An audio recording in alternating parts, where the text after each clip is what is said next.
Mindari tay la mari 49 millions de dollars. Mi wondri Allah. Depuis toujours quand der chaîne YouTube, bay mindari hitande 2024 ndé. En fait, gilandema disons yegiti moi en compte fou i hande hitande 2024 bay mindari tay j'ai 49 millions de dollars. Wallahi. La famille hande ko o interview Ceerno Coppiɗo ɓuri wonde viral ka réseaux sociaux ɗo en fof men ka nanɗen ko inni o heeɓi ka sen makko YouTube plus de 40 et quelques millions de dollars e jakatay mo falju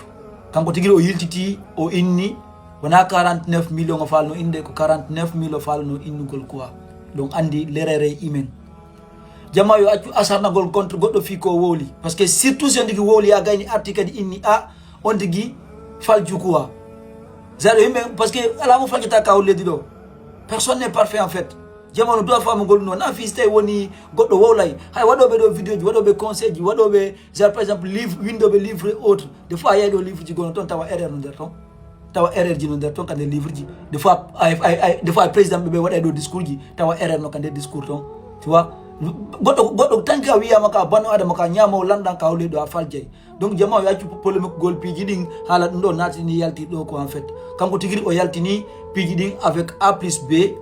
en plus kadi o haali kadi o inni o falju donc jama o yejjutoto jama o naade ɗum e polémique sinan anduɓe Ceerno Coppi fof en vrai mi naali par exemple hiyoɓe mumen ka réseau mais anduɓe mumen en vrai no andi c'est une personne franchement il est sage franchement il est tranquille franchement il est au calme mo mari respect mo mari teddungal sa wondi e makko franchement tu vas kiffer awata wondugo makko gila bimbe hakiki de tawata franchement tu n'as pas aimé fefo c'est une bonne personne mimi kutoyimo dans la vraie vie bilang andi mo kadi joni wiyete mais c'est une bonne personne e kadi wona fiste woni mo wondi no wiyete o faljata fo faljay jama ay non ka réseaux sociaux tan que da wadde vidéo ji do ara da wonde yimɓe tan que da wolde ko welta yimɓe ko da wonde yimɓe ñande kala wadda erreur ko fandi o ko fandi e nder vidéo ma goto ko on ɗon ɗo yimɓe asarnoto e ma fof mais non une chose est claire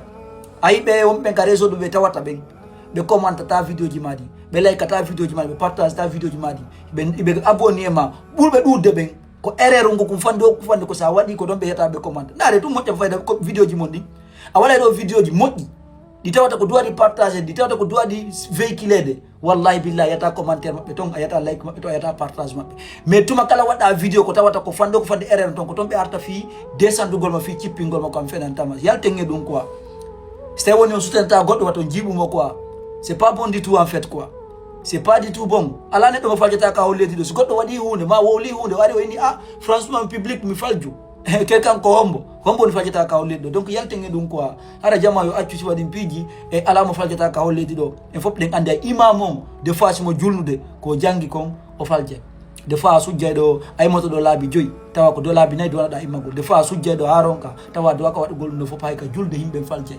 faljete a ala mo faljata kawle do jama wat ɗum ɗon goɗɗo wona parfait kawle wona fiyarayɗa wowlude wiyete an a faljata ma an a watta ella ma a watta ere maɗa woni parfait kawle ɗo e jama on sendidirɗi piiji ko Allah subhanahu wa ta'ala tun kawle ɗo woni parfait quoi mentalité ɓiɗo gorko